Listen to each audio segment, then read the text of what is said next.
Hey, you all. We had the honor of sitting with last night the families from Covenant, the educators, the administrators, and just, continue to be heartbroken in our community and continue to be so grateful for all of you that are praying for Nashville, praying for the Covenant families that have reached out.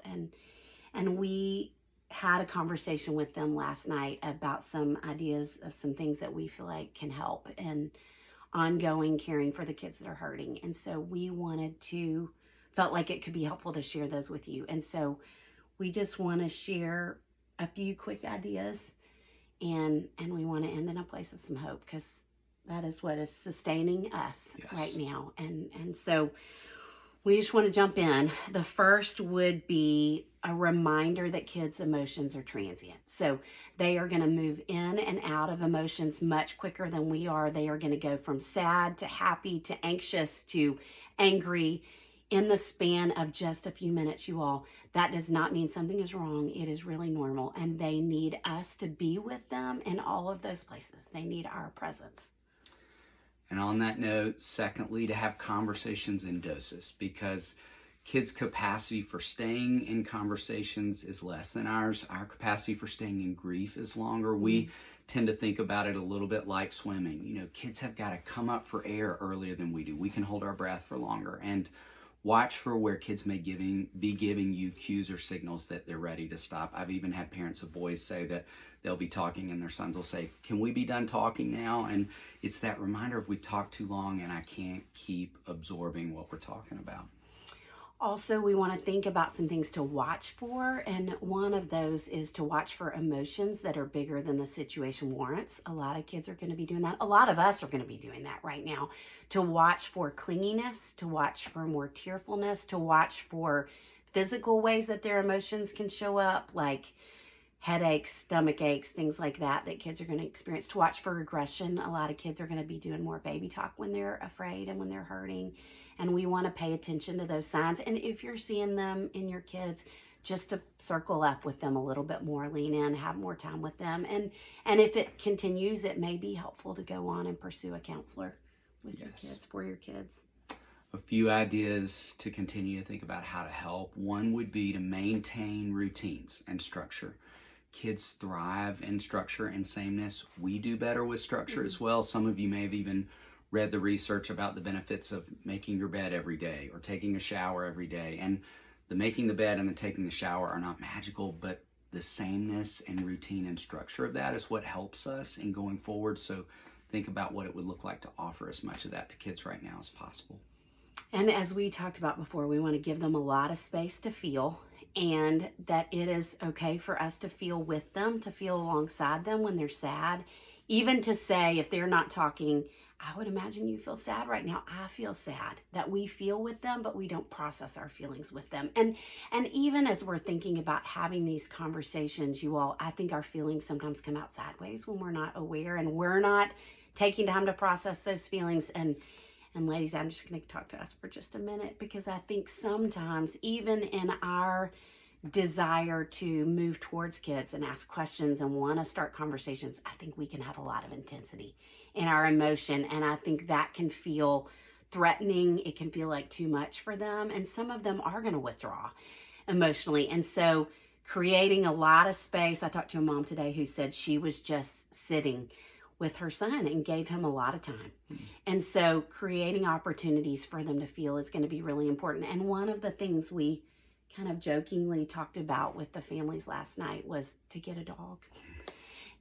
We have had so many kids over the years who say the person I talk to the most is my dog when I'm struggling. And if you have a family dog, and y'all, maybe cats do this too, but if you have a family dog, let the dog sleep with your kids for a period of time. I did talk to a mom today who said, "I've been thinking families need a dog right now." She said, "In fact, I want to make a poster and carry around that says, 'Get a damn dog.'" But y'all, I mean, things like that, giving them space to feel, we did talk about this last night too, and process emotions away from us. And it may be with the dog. It may be that we need to create space in our house where we have markers and we have, like David talks about, making a peaceful place where they can go and process their emotions too. But being aware that ours don't overwhelm them. And you all, even ours about things going on politically, we just want to be aware that we're processing that far away from little ears. Yes. Lastly, move them toward purpose. And in doing so, we're going to create a lot of opportunity for kids developing the muscle of empathy. Write notes to policemen. I am so grateful for the policemen in our community who saved countless children. Yes. And I want you to think about writing notes to doctors and nurses and EMT workers. And the staff of Covenant. Yes. We cannot be moving kids in that direction, what we call healthy outward movement, taking the emotion to something constructive enough. They need those opportunities.